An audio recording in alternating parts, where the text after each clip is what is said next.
você precisa saber sobre o porcelanato. O porcelanato nada mais é do que um revestimento cerâmico com diversas opções de uso para a nossa casa. Aqui no Brasil, muitas pessoas conhecem o porcelanato, mas mesmo assim, na hora da escolha dos revestimentos, acabamos ficando com dúvidas do que é realmente melhor em nosso caso: o porcelanato ou outros materiais. Por isso, vamos começar uma série de vídeos para demonstrar as características dos materiais. Hoje começaremos pelo porcelanato.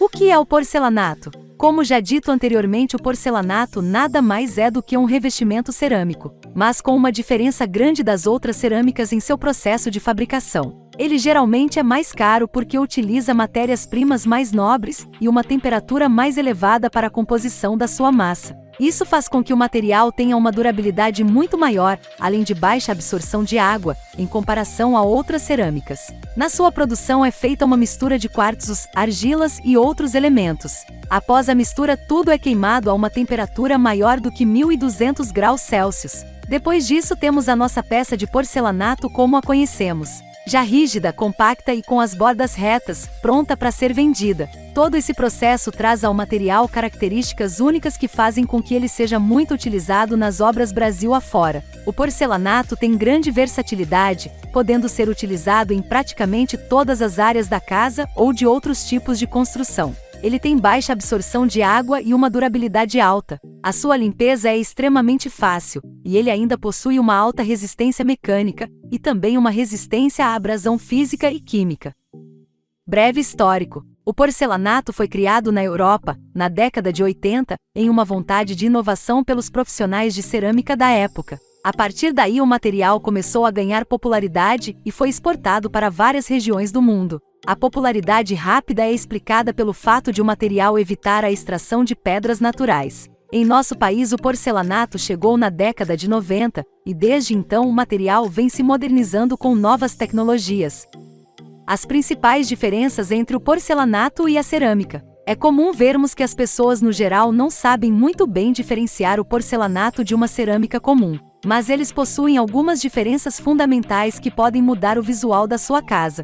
A primeira diferença é sobre o seu processo de fabricação. Isso faz com que na hora do corte das peças o porcelanato possa ser cortado em um ângulo de 90 graus. Com isso, o tamanho do rejunte no assentamento se torna bem menor em comparação com a cerâmica, tendo uma medida de mais ou menos 2 milímetros. Isso é chamado popularmente de junta seca. Não é nem preciso falar que isso acarreta em um visual mais bonito no ambiente, e também impede o acúmulo de sujeira entre as peças. Outra característica é que o porcelanato pode ser fabricado em peças maiores em comparação com a cerâmica. Isso faz com que ele possa ser usado em diferentes locais, como bancadas na cozinha, fachadas e até em móveis como revestimento. A diversidade nos desenhos e estilos dos porcelanatos são gigantescas, e eles são utilizados até para imitar outros tipos de revestimentos como o concreto, determinados tipos de pedras e o mais popular, que é a madeira. Quem nunca viu um porcelanato de madeira em uma fachada residencial ou comercial? Tipos de porcelanato. Esmaltado. O porcelanato esmaltado possui uma resistência mecânica muito grande. Ele recebe uma camada de esmalte na superfície, por isso esse nome, esmaltado. O acabamento da superfície da peça de porcelanato pode ser de uma forma natural, mas existem alguns tipos de variações para o produto final. Eles podem ser utilizados em áreas externas. Os porcelanatos esmaltados nessa categoria são um pouco mais ásperos, e com isso eles ajudam a evitar quedas devido à aderência. Esses modelos são ideais para varandas, piscinas, quintais e outros ambientes externos. Porcelanato técnico ou porcelanato toda massa. Este também possui uma alta resistência mecânica, e a grande diferença do anterior é que esse não recebe o esmalte em sua superfície. Os porcelanatos técnicos são sempre retificados, ou seja, suas bordas são retas, para a diminuição da aparência do rejunte entre as peças de porcelanato. Acabamentos do porcelanato. Agora entraremos um pouco mais a fundo nos acabamentos dos porcelanatos, que fazem uma diferença muito grande na hora da escolha. Porcelanato externo. Esse tipo de acabamento foi desenvolvido para locais em que haja um contato muito grande com a água, além de ser mais durável e mais resistente à abrasão. Seu uso não é indicado em fachadas e paredes. Eles são ásperos, Devido ao seu coeficiente de atrito, isso dificulta a limpeza. Esse acabamento é antiderrapante e deve ser escolhido para áreas molhadas. Porcelanato natural. Ao final da sua produção, ele não recebe acabamento. Com isso, ele fica mais resistente e pouco escorregadio. Isso dá a ele uma versatilidade muito grande, podendo assim ser usado em qualquer área, seja em espaços comerciais ou nas casas. Diferente do anterior, esse pode ser usado em paredes e fachadas. Ele tem uma superfície fosca, ou seja, sem brilho, para aqueles que não gostam do efeito de espelho como do próximo que listaremos a seguir. Porcelanato polido.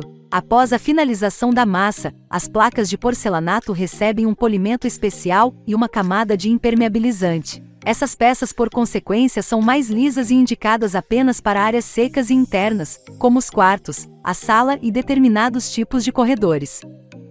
Tipos de borda. Retificado. Como já falado, são bordas extremamente retas. Bold, borda levemente arredondada. Falando sobre as peças retificadas, geralmente com elas o acabamento final do piso é mais uniforme. A explicação é pelo fato de a peça e o rejunte ficarem no mesmo nível, e os espaçamentos entre eles são menores em comparação aos outros tipos de borda. A aplicação de porcelanato retificado pode chegar em até 1,5 mm de rejunte. Isso dá aquela sensação visual muito interessante, onde pensamos que o cômodo todo foi feito com uma única peça. No bold, entretanto, o rejunte fica um pouco abaixo do porcelanato, marcando mais o rejunte. Isso faz uma diferença relevante no seu cômodo. Vantagens e desvantagens. Começaremos pelas desvantagens. Falando do porcelanato polido, este tipo de acabamento é mais suscetível a riscos e manchas, além de ser bastante escorregadio. Quando eu falo bastante, é bastante mesmo. Por isso não deve ser usado em áreas que molham. Outra questão são os porcelanatos grandes, aquelas peças imensas das lojas, com medidas de 1,20 por 1,20 metros. Eles precisam ser assentados corretamente para terem uma boa durabilidade. Caso contrário, o prejuízo será grande. Contrate uma mão de obra especializada. As vantagens são muitas, eles possuem uma grande variedade quando o assunto são as dimensões, facilitando o projeto de qualquer ambiente, seja interno ou externo, independentemente. Trazendo beleza e sofisticação. O porcelanato apresenta uma baixa absorção de água, alta resistência, facilidade de limpeza e manutenção. Não sei se você sabia dessa, mas ele é um material que não permite que micro-organismos se proliferem, além de contar com diversos tipos de cores e texturas. Tirando as placas muito grandes, são de fácil instalação. Como limpar e manter o porcelanato? Os porcelanatos, independente do modelo, precisam de cuidados com relação à limpeza e manutenção, nada muito difícil e trabalhoso. Você pode começar a limpeza do porcelanato removendo os resíduos soltos, como a poeira, com uma vassoura de cerdas macias. Agora você poderá fazer o seguinte: misture em um recipiente com capacidade de 5 litros algumas colheres de detergente neutro e água. Depois basta passar o esfregão na superfície a ser limpa com essa mistura. Assim que acabar de limpar toda a superfície, seque tudo com um pano macio. No caso de sujeiras mais difíceis, você pode utilizar produtos mais fortes diluídos em água, como por exemplo Cif ou Veja Cloro ativo. Atenção! Nunca utilize produtos que contenham ácido fluorídrico, porque ele pode prejudicar a superfície do porcelanato de maneira irreversível. Onde usar o porcelanato? Agora, neste momento do vídeo, iremos listar locais para a utilização do porcelanato. Se está gostando do conteúdo, não se esqueça de deixar o like e se inscrever para que você esteja sempre por dentro das coisas referentes à arquitetura e decoração. Locais para a utilização: pisos, paredes, bancadas, escadas, fachadas, painéis de TV. Nesse caso, os porcelanatos vêm sendo bastante utilizados. Você também pode utilizá-los em locais não tão comuns, como por exemplo, móveis, lambris e lareiras. Os porcelanatos maiores e as lastras proporcionam esses usos amplos e diferenciados, como em bancadas, móveis e fachadas. Isso porque pelo tamanho eles não necessitam de muitas emendas, trazendo muita versatilidade. Para os tipos de porcelanato que imitam texturas diferenciadas, como de granitos e cimentícios, por exemplo, você acaba unindo o útil ao agradável. pela beleza e facilidades que o porcelanato proporciona. Resumindo, ao invés de você adquirir uma bancada de mármore para a sua cozinha, pode fazê-la de porcelanato. O mármore tem uma porosidade natural da pedra que pode manchar, já o porcelanato não tem. Pode jogar a água à vontade que as possibilidades de mancha são muito menores. Se for bem feito, o resultado final fica bem legal. Estamos chegando ao fim do vídeo onde falamos tudo o que você precisa saber sobre o porcelanato. Curtiu esse conteúdo? Se gostou, deixe o like e se inscreva no canal. Até o próximo vídeo aqui no Arquitetura Incrível.